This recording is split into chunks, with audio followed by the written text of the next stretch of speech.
Los escritores de ficción creativa tienen unas motivaciones diferentes a los escritores de otro tipo de ficción.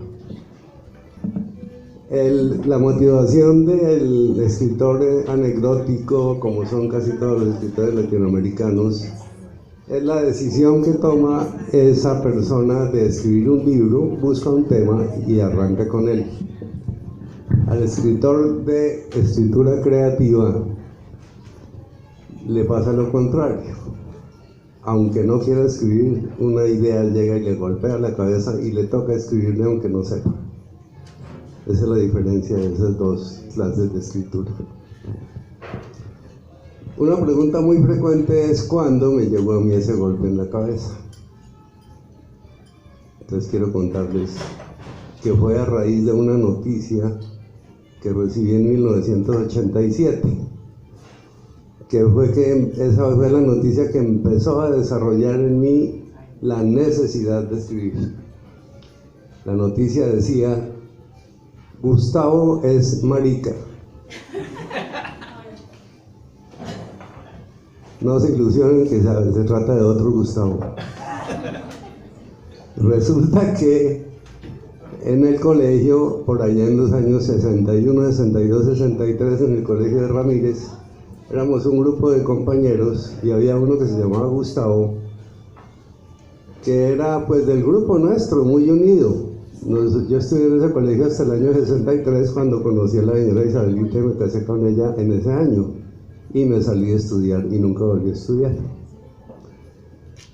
Y Gustavo fue un amigo al que vimos después. Yo me seguí viendo con mis compañeros de colegio, y Gustavo fue un compañero al que vi durante un tiempo, pero después se me perdió, hasta que en 1987, después de más de 10 años de no verlo, recibí la noticia: Gustavo es marica. Fíjense ustedes cómo es la vida. Resulta que fue una noticia muy dolorosa, no por el género de Gustavo, por su preferencia sexual, sino porque se descubrió que era homosexual, porque se estaba muriendo de SIDA. Ese fue el golpe, no la condición sexual de Gustavo, pues que ninguno la conocía, porque en esa época no se conocía siquiera el término salir del closet, eso no existía. Entonces fue un golpe muy grande, primero saber que el compañero que estuvo con nosotros, que estuvo interno conmigo, que durmió conmigo en el dormitorio, nunca nos dimos cuenta de que era homosexual. Y a raíz de que se estaba muriendo de SIDA, se regó la noticia de que Gustavo era homosexual. Esa noticia, en Bogotá sobre todo, el asunto del SIDA fue una cosa supremamente fuerte. No tanto en provincia, no tanto por aquí en los pueblos pequeños, y eso no fue tan duro.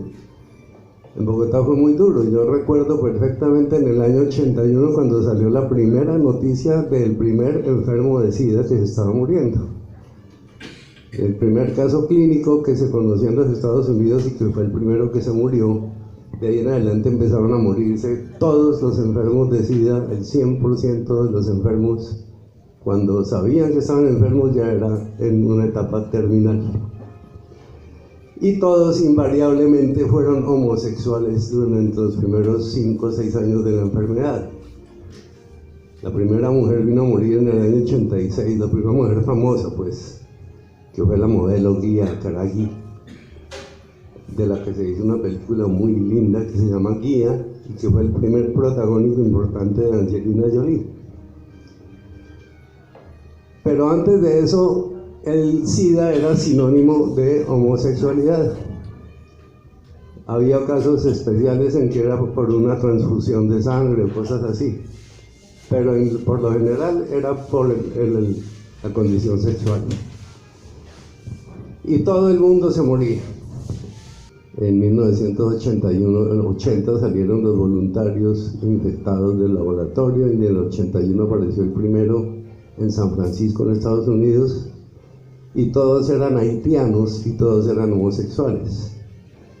Entonces en este libro está quiénes eran los voluntarios de los experimentos, por qué eran haitianos, por eso sucede en República Dominicana la historia, en un laboratorio a 100 kilómetros de la frontera con Haití. Entonces el libro se trata de eso, y viene la ninfómana y vuelve eso al revés, y yo me enamoré de ese personaje y le entregué todo mi ser a ese personaje y dije, yo tengo que salvar a esta mujer del escarnio y de la desgracia que estoy viviendo con esa enfermedad,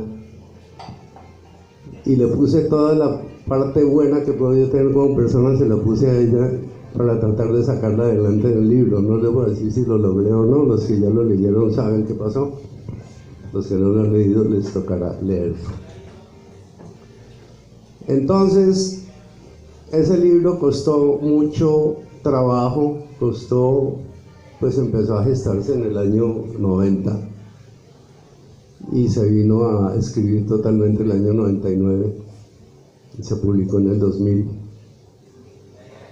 Entonces, lo que acostumbran los escritores en estos casos es coger y leer una página o 2 páginas del libro, pero a mí eso nunca me ha gustado porque me parece que el escritor en ese caso trata de escoger la mejor parte de su libro, y a mí eso me parece imposible. No soy capaz de sacar del contexto del libro una sola página para mostrarla, porque no soy capaz, porque no, porque me parece que estoy traicionando al resto de los personajes y al resto de las circunstancias del libro. Entonces prefiero mostrarle a ustedes, en lugar de leerles una página del libro, prefiero mostrarles, Paulita, algunos comentarios que he recibido de personas que han leído los libros. Vamos a empezar con un comentario que me hizo un señor que se llama Álvaro García Trujillo. Es un colega, actor y escritor. No es ningún papi aparecido. Es una persona de una gran cultura, un lector voraz y un crítico literario excelente. Por eso respeto tanto su comentario. Él me hizo ese comentario y lo pongo de primero porque, aunque es corto y es escueto, tiene un carácter que yo quiero que las personas que no han leído el libro lo conozcan. Perdón. Paulita me va a ayudar y ellas me van a ayudar a leer las cosas que vamos a leer, porque yo no veo las letras.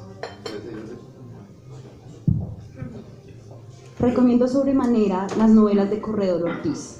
No exagero al decir que en mi biblioteca consentida, donde guardo mis tesoros literarios, las 4 obras de Gustavo ocupan un lugar preferencial entre Cortázar, Anne Rice, Stephen King, Agatha Christie, Arthur C. Clarke y otros a los que acudo cada vez que quiero leer algo realmente bueno. Es innato en Gustavo complacer con sus escritos. Gracias, Paulita. Como ven, es un comentario muy corto y muy concreto, pero me llena de orgullo que alguien se atreva a poner mi nombre al lado de esos nombres que él puso ahí. Y habla mucho del carácter de mi escritura, que tiene poco que ver con la escritura que generalmente tienen los autores latinoamericanos. Mi escritura está mucho más inclinada hacia lo que él nombra, lo de Stephen King, que es una persona a la que odian los literatos, porque es un fabricante de historias, un creativo máximo, pero no es un poeta ni nada que se parezca, y yo tampoco. Y lo mismo sucede con Agatha Christie, con Anne Rice, con Arthur C. Clarke. Y uno que se parece algo a ellos es Cortázar, que trabaja también algo parecido a esos extranjeros, a esos europeos, ingleses y gringos. Entonces, eso me gusta mucho de ese comentario, y que es de una persona que es absolutamente seria en sus cosas. Y les voy a leer otros comentarios, o les van a leer mis cómplices, otros comentarios que también he escogido porque muestran el verdadero carácter del libro y la manera como impresiona a las personas que lo leen, que en su mayoría son mujeres. ¿Quién sigue? Valentina, muchas gracias. Valentina va a leer ¿de quién? De Kimaraya Anay. Kimaraya Anay es una escritora que publica en Amazon. Es una persona no muy conocida, pero es una escritora y muy lectora y es una persona muy seria. No la conozco personalmente, pero nos hemos escrito. Y dice lo siguiente. Me quedo corta para describir lo fascinante, cautivador y espectacular que ha sido leer Proyecto Eva. Sus personajes, la descripción tan minuciosa del escritor de cada lugar y situación. Llegué a sentir que viajé a esos escenarios. Gustavo Corredor parece conocer el alma de cada personaje, desde la faceta más desgarrada hasta la más romántica. Este libro tiene todos los ingredientes para no parar de leer. Mi más profundo respeto y admiración. Es usted un ser humano maravilloso. Un abrazo con todo el amor del universo. Es el mejor regalo que he recibido. Gracias, Vale. Entonces, si me pongo a decir las razones por las que me gustan esos comentarios, pues aquí me quedo hasta las 5 de la mañana hablándoles paja. Hay otro comentario. ¿Quién sigue? Laurita, otra cómplice, va a leer el que sigue. Gaia Guillés es otra escritora, no la conozco personalmente, pero nos hemos tratado mucho por Facebook. Tiene varias publicaciones en Amazon y en otras editoriales digitales. La respeto mucho también. Gaia Guillés, escritora, dice: Proyecto Eva te atrapa desde las primeras líneas y te lleva en un viaje exterior e interior, enfrentándote con tus paradigmas. Asimismo, desnuda el verdadero erotismo que nada tiene que ver con la moda del morbo y la dominación. Imposible no amar a su protagonista. Imposible no reflexionar con ella. Quiero expresar mi total agradecimiento a Gustavo Corredor Ortiz, un escritor con todas las letras, por permitir que conociera tan sublime obra, por secuestrarme en cada capítulo, por brindarme la fascinante experiencia etílica con su cóctel de emociones y sensaciones. Gracias. Bravo. No es para que aplaudan, yo aplaudo porque me motiva muchísimo ese tipo de comentarios. Esa clase de comentarios son los que me pusieron a escribir más libros después de Proyecto Eva. Y hay otro comentario, creo que queda uno de Proyecto Eva, ¿sí? Dos. Entonces, Paulita, dale. Este mensaje es de Amanda Santa, comunicadora dominicana dedicada a temas culturales. Una aclaración sobre esta mujer, se llama Amanda Santa. Es una dominicana que vino a la Feria del Libro del año 2002, que fue donde se lanzó Proyecto Eva, en esa Feria del Libro. Y ella vino con una editorial dominicana y éramos vecinos de stand. Y ella leyó Proyecto Eva, yo se lo regalé porque como Proyecto Eva sucede en un 80% en República Dominicana, me pareció bonito darle el regalo. Y lo leyó y dijo eso. No tengo ninguna tendencia lesbianismo, pero en su novela Proyecto Eva, usted hizo que me enamorara de esa mujer. No creo que nadie que la lea pueda dejar de enamorarse de ella. Gocé por sus dichas y sufrí hasta las lágrimas por sus desgracias, porque no obstante las desviaciones sexuales tan gráficamente descritas y la capacidad destructiva que usted le impuso, supo expresar también lo que es la verdadera esencia noble y valiente propia solo del género femenino, constructor de la buena humanidad. Fortaleció hasta el orgullo mi espíritu de mujer. pero al mismo tiempo, al situar la narración dentro de ese entorno de falsedad y podredumbre que delatan los promotores del hecho científico que tanto daño produjo, me hizo también decepcionar al ver que pertenezco a la misma raza humana capaz de tal corrupción en la lucha por el dinero y el poder. Reconozca usted el mérito al haber logrado expresarse con toda claridad sobre tan delicado tema, conservando un lenguaje que nunca se salió del decoro, pero también tengo que decirle que no sé si sentir admiración o indignación por su escrito. Lo único cierto es que creo que nadie que lo lea puede dejar de sentir una de esas dos cosas. ¿Quién iba a aplaudir? ¿Aplaudan? Por supuesto, el aplauso es para Amanda Santa, que es una persona que sabe mucho de eso y es una crítica y es escritora y pues es de las que lee libros en una editorial en República Dominicana, la que acepta o rechaza libros. Desafortunadamente con esa editorial dominicana pasó lo mismo, y es que un libro de 530 páginas de un autor nuevo es imposible de editar. A un autor nuevo o tiene mucha plata para respaldar su publicación o le publican libritos digo en tamaño, porque por dentro todos son igual de grandes.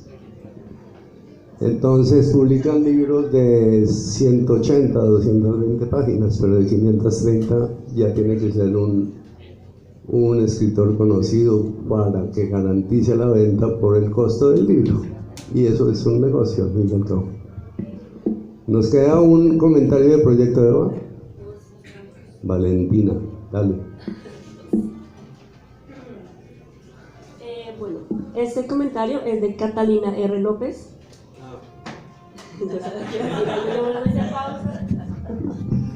Catalina R. López es una mujer a la que respeto mucho, es una cineasta, es productora, directora de cine, guionista. Esta mujer leyó mis 4 libros y fueron llevados los 4 libros a ese club de lectura por medio de estos comentarios que ella hizo.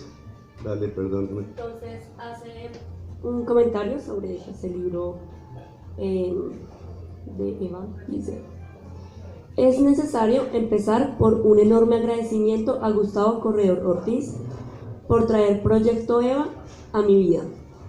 Y una advertencia: si tienes prejuicios, este libro no es para ti. Pero si como yo abandonaste ese vicio, sigue adelante porque es excelente. Qué grandiosa forma de crear personajes fuertes, interesantes y hermosos. Conocer a Vika me ha abierto tanto la mente y el corazón que estaré eternamente agradecida con ella por sus enseñanzas y el regalo extra que son Dani y David. Un yin y yang perfecto.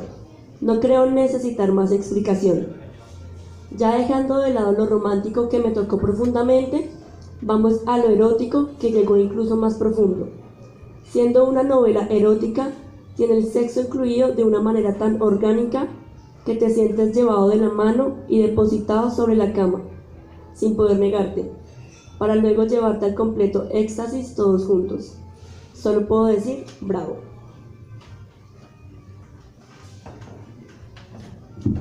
Es fascinante cuando una persona acepta ante uno públicamente, porque ya sí no tiene problema en que diga su nombre, y es en Facebook, figura Catalina R. López, y es una persona muy importante. Una persona que acepta que se dejó llevar del libro a la cama y se dejó llevar de los personajes hasta el éxtasis. Eso se llama disfrutar un libro. Entonces, le agradezco esa autenticidad, esa franqueza al contar. Eso no lo cuenta ningún hombre, eso lo cuentan solo las mujeres. ¿Queda uno del proyecto de Eva o no?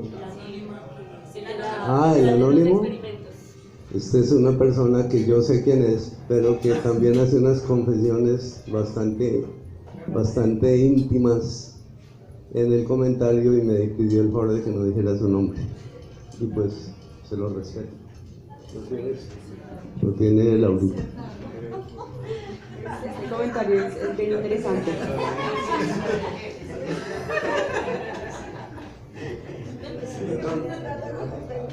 Perdón, ¿cuál fue el comentario?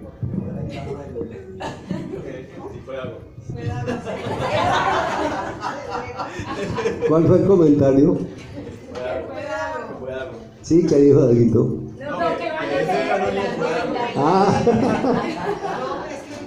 Bueno.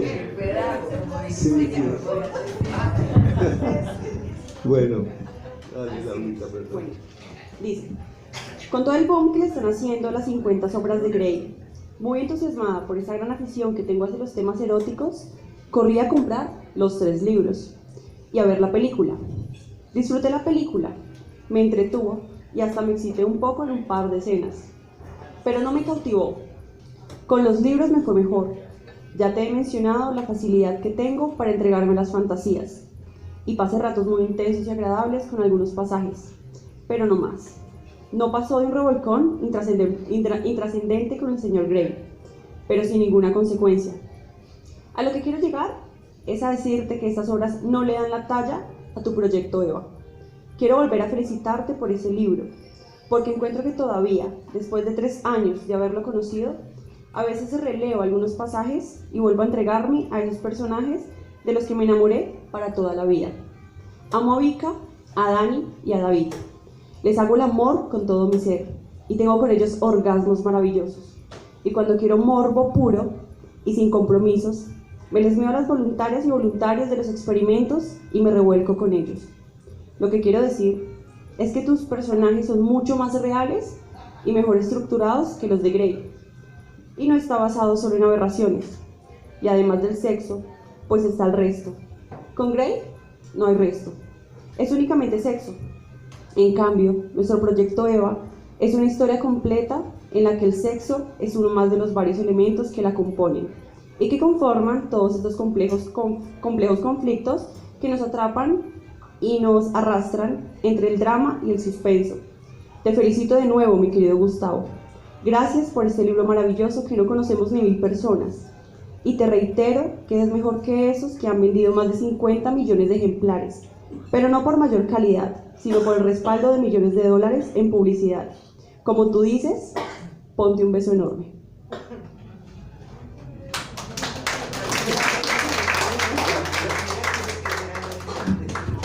Bueno, esas son algunos de los comentarios que he recibido sobre el proyecto Eva, y pues todos me encantan, todos me llenan de orgullo y me llenan de satisfacción. Y hay muchos más. En mi página de Facebook tengo un álbum que se llama Comentarios y están muchos comentarios impresos ahí con los nombres de las personas que los han dado. Pero entonces ya hablamos suficiente del proyecto Eva. Ahí hay un ejemplar abierto para todo el que quiera mirar y leer una parte. Ahorita vamos a hacer un ejercicio bastante curioso que nunca he intentado y vamos a ver si lo logramos.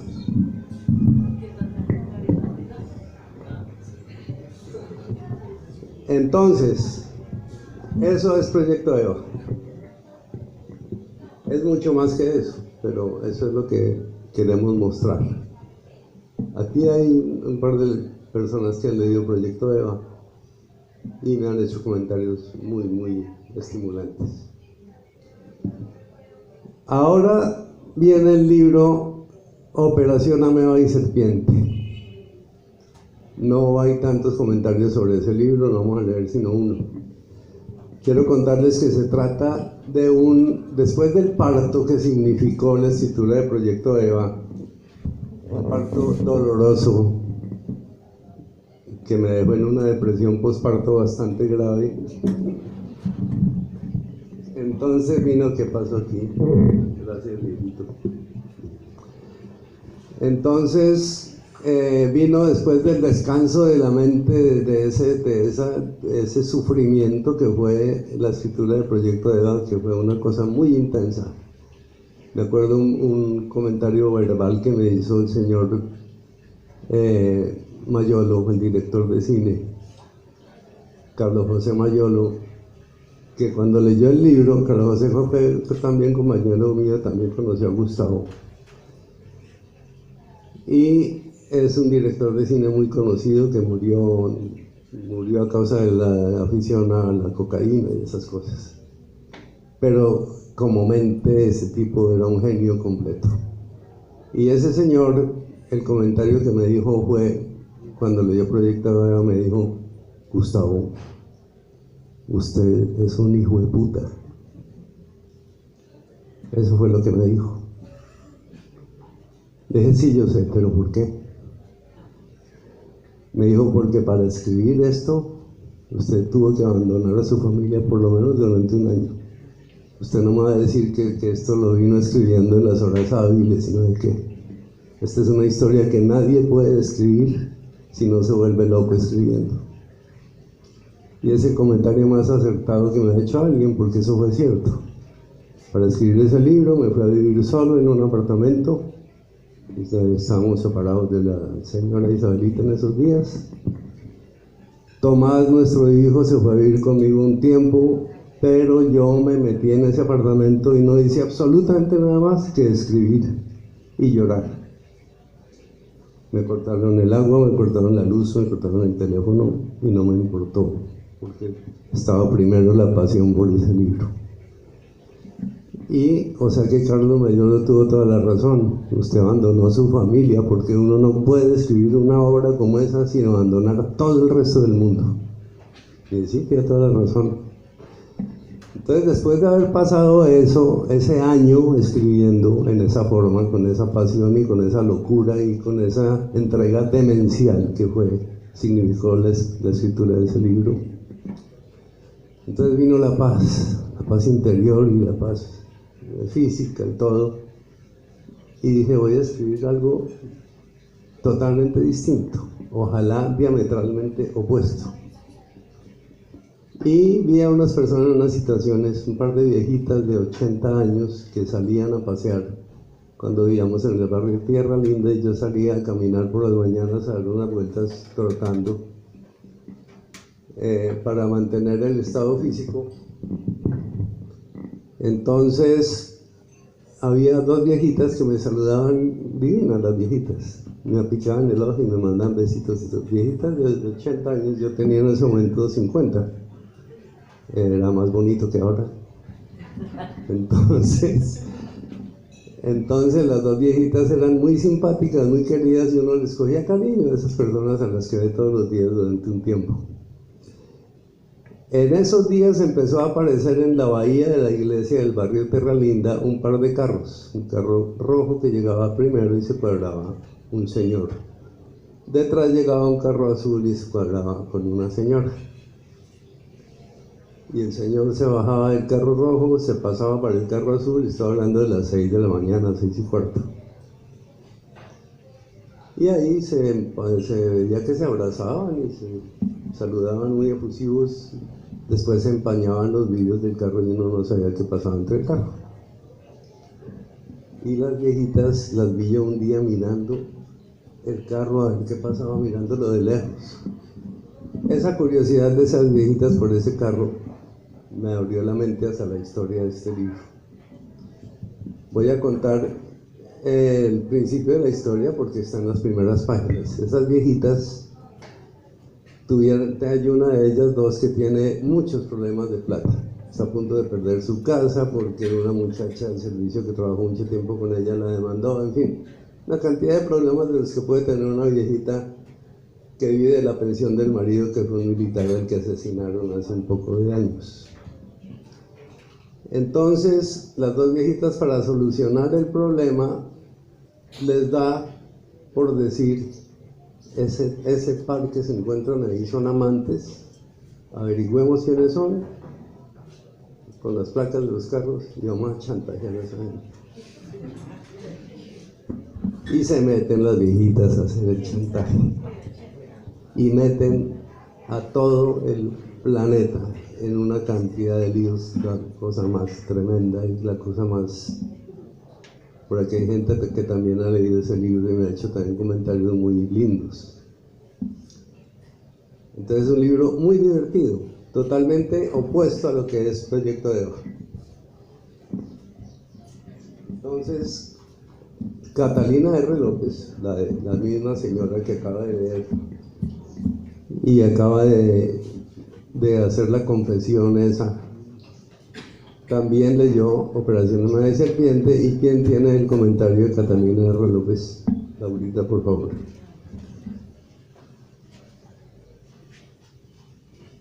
Y bueno, me leí Operación Ameba y Serpiente del gran autor colombiano Gustavo Corredor Ortiz. Qué libro tan rico de leer. Se desarrolla en Bogotá, por lo tanto tuve una inmediata identificación con el entorno, pero rápidamente salí de la mera identificación hacia una fuerte conexión y empatía inmediata con las dos protagonistas, a las cuales les cogí un inmenso cariño a lo largo de la historia, tanto que sin importar lo loco, extraño o peligroso que hicieran estuve a su lado. Ya no cuento más. Además, este libro tuvo dos cosas que me fascinaron. Primero, la sutil inteligencia con que pasamos de temas muy serios, propios de las novelas del género, a situaciones realmente cómicas que aligeraban la tensión. Eso sí, sin quitarle importancia. Y segundo, creemos que se acaba y quedamos con ganas de más. Y ¡boom! El libro nos entrega mucho más. Listo. Esta vaina, este micrófono no me tiene.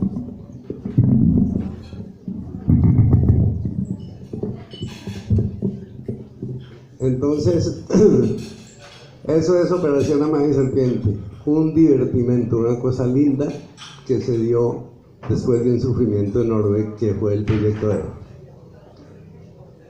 Después de esta Operación Amada y Serpiente, yo estoy viendo aquí a un lector de Operación Amada y Serpiente. No lo estoy viendo, pero sé que está aquí, porque yo no veo de aquí para allá. Pedrito, ¿cómo fue la lectura de ese libro? Bueno, muchas gracias, Gustavo. Pues bastante amena, ¿verdad? Que la palabra que acaba de decir, divertimento, es pasar un rato supremamente agradable. O sea, un rato no, sino unas horas. Pero una historia, ¿verdad? Que atrae por la simpatía de las señoras. O sea, me impresionó eso. Poner en esas dos señoras viejitas esa trama tan extraordinaria. Porque es que no es fácil hacer lo que hicieron ellas. No lo vaya a contar. Es que no termino. ¿Verdad que sí? Yo me divertí leyendo. Y atrapa porque hay que saber cómo termina. Que gracias termina bien, afortunadamente. Ah, bueno. Gracias, Pedrito. Me tomé el atrevimiento de hacerle esa pregunta a Pedrito porque es una persona absolutamente del corazón. Es una persona muy chévere que sé que lo hace con mucho cariño. Gracias, Gustavo. Entonces, después de ese Operación Amada y Serpiente, siguió otra vez la inquietud por los temas de suspenso y drama y erotismo, y se vino El Manifiesto o Anastiana. Es una historia que salió de cualquier parte, no sé de dónde, no recuerdo de dónde salió, en este país lleno de violencia. Alguna vez oí sobre el asesinato de una pareja de personas y que habían quedado dos niños huérfanos de 5 y 7 años, un niño y una niña. Y entonces me vino a la mente hacer una historia de un niño y una niña que son testigos del asesinato de sus padres. Y ese par de niñitos se afectan tanto que se vuelven loquitos, pero es una locura muy especial. En estos días estamos viendo un video que está recorriendo todas las redes sociales de ese niño que grita y se desespera ante la muerte de la señora Pilar Hurtado, que se acaban de matar, una de las líderes sociales que están matando últimamente. Ahí puede ver uno la dimensión de lo que puede sentir un niño ante la muerte de su madre asesinada. Entonces estos niños vieron la muerte de sus dos padres y se afectan psicológicamente de una manera muy grave, y es que se convierten en una sola persona.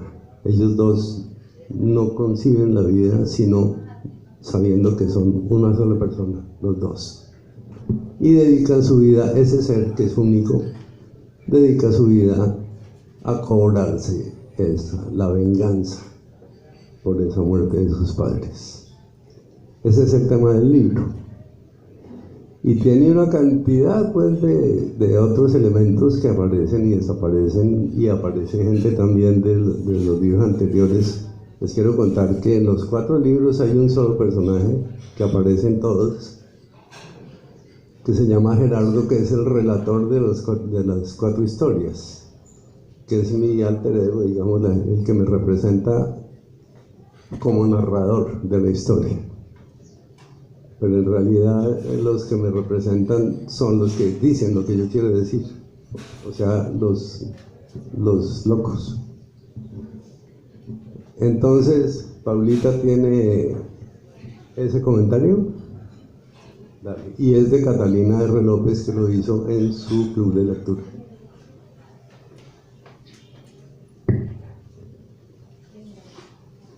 Me he leído El Manifiesto o Anastiana, del autor Gustavo Corredor Ortiz. Primer ataque al corazón.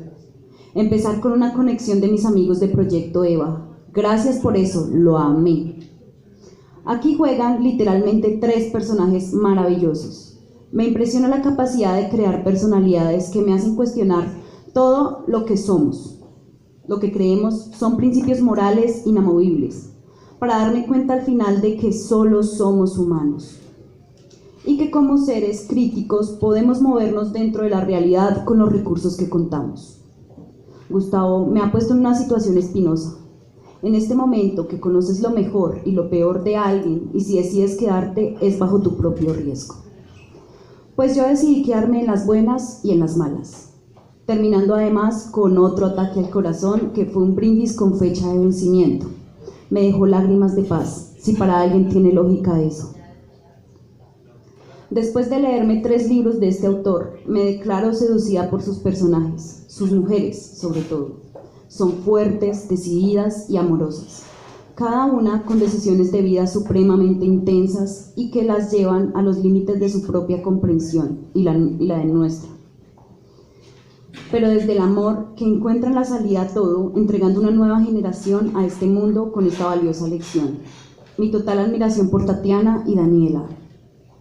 Usando una de sus líneas, abro comillas, todos los crímenes nacen de algo tan vano y barato como el amor, cierro comillas, que de barato y vano no tiene nada. En estas historias es el motor de todo lo bello, de la incondicionalidad real, de la comprensión absoluta, de la entrega permanente en el tiempo. En mi opinión, es así. Soy de las que cree que el amor es más fuerte que cualquier vano y barato sentimiento. Gracias, Gustavo, por entregarme palabras para sentirme identificada y hacerme parte de los locos de este mundo.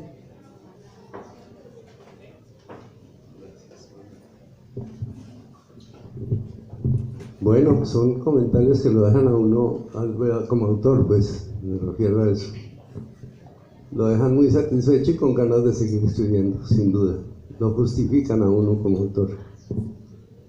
Y entonces llegamos al último libro, que es el Opus Mundus, que es muy conocido aquí, en el que está el personaje Gerardo, y hace un relato. Es un anciano ya de 80 años y tiene un encuentro y una charla con la muerte. Este es un libro que tiene una característica que ya he explicado aquí a algunos amigos, y es que como cosa rara es un libro que está compuesto por un diálogo entre 2 personas en una sola escena en tiempo real que ocupa 52 páginas. Entonces eso es bien extraño en todo el mundo literario, es muy escaso, y que no se aburre la gente leyéndolo, ¿no? O por lo menos eso es lo que dice el comentario. ¿Alguien tiene el comentario que sigue de Opus Mundus de Catalina?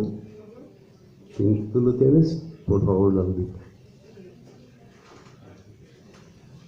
Bueno, y en el último comentario de Catalina R. López.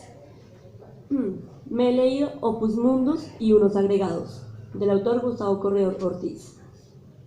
Nunca había experimentado la sensación de no poder respirar hasta la mitad de un libro. Una sola sentada y ni se le ocurra moverse. Todos tienen siempre algún tipo de división por capítulos o segmentos precisamente para eso, para dejarnos respirar y digerir básicamente. Este no. Este literalmente me engulle toda la información del universo sin una sola página de pausa. Extraño y fascinante ese efecto. Y ahora pasemos a lo maravilloso, el contenido. Es demasiado gratificante encontrar identificación en cada una de las palabras. Este libro me ratifica un mantra que es pilar en mi vida. Este es amar al mundo sobre todas las ideas.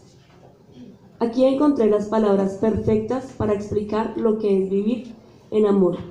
Todo coexiste. Lo absoluto co-crea con nosotros, que, entre comillas, solo somos humanos. Solo se trata de entender, transmutar y continuar. Gracias infinitas, Gustavo.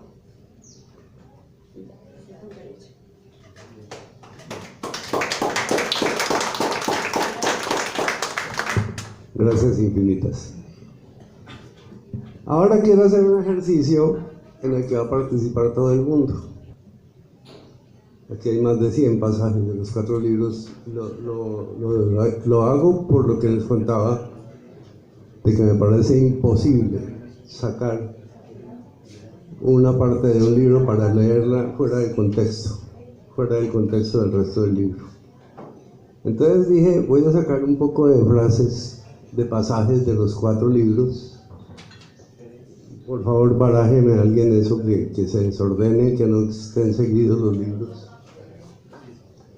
Y les voy a proponer que quien quiera tomar un papelito de esos, lo tome y lea el pasajito que hay ahí. Y leyendo ese pasaje, entonces podemos empezar a conversar sobre el tema que se lea. Y la pregunta que hace tiene que ver con una pregunta que se hace el personaje cuando inicia la obra. Me parece bien interesante la pregunta y es la siguiente, y ya les digo a qué se refiere el personaje. Dice, y otra pregunta, todas las que quieras. La persona que puede llegar a tener algo de sabia no es la que discurre o refuta, sino la que pregunta. Me parece interesante la pregunta, ¿por qué? Porque al iniciar Opus Mundus, la pregunta que se hace Gerardo es, ¿y ahora qué? No me equivoco, ¿y ahora qué? Entonces sí tiene que ver mucho con el interrogante del personaje y lo que sucede en adelante cuando el día de su cumpleaños, la noche de su cumpleaños, Sí. en ausencia de Isabelita, ¿no? No, Isabelita está durmiendo arriba, dice. No, además este no es Gustavo, es Gerardo, que es otro personaje. Entonces, eso es lo que dice esta frase. El que puede llegar a tener algo de sabio no es aquel que discurre o refuta, sino el que pregunta. No es el que más habla y el que más dice y el que habla más duro y el que habla más largo y el que tiene más argumentos, sino el que pregunta es el que puede llegar a tener algo de sabio. Gracias, Yolandita. ¿Quién va a leer la otra? Dieguito, voy a levantar la mano. Esta es de El Manifiesto Anastasio. Perdón, Anastasia. Yo también estoy perdiendo la vista, parece. Desde la infancia habían vivido solos, dedicados por un lado a cultivarse como luchadores aptos para defenderse de las agresiones de la hostil humanidad, y por otro, a la preparación del juego cuyo resultado les liberaría de la obsesión por hacer justicia al cruel hecho que hacía 21 años les había marcado para el resto de sus existencias. ¿Comento? No. ¿Sí? No, pues, no, simplemente pues, es como en un párrafo un poco la imagen de muchas vidas en Colombia, creo yo, ¿no? Marcadas por un pasado trágico un pasado que hace que la gente se sienta como eso, como luchadores en un sitio que se impone como un obstáculo para la creatividad, y por el contrario se vuelve como un incentivo para la destrucción y la idea de que aquí estamos solos, nadie nos defiende, y entonces lo único que tenemos que hacer es competir y aniquilar a los demás. Muchas gracias, Dieguito, muy acertado además. ¿Quieren que- Ángelo y Anastasia. Y esos eran unos principitos que tenían ellos en la mente. Y ellos se convierten en esos príncipes. Lo cuento porque eso lo diste al principio del libro. Y se convierten en esos príncipes, y entre ellos son los príncipes Ángelo y Anastasia. Y además cogen los nombres de esos dos personajes, cambian sus personalidades, sus identidades por esos dos.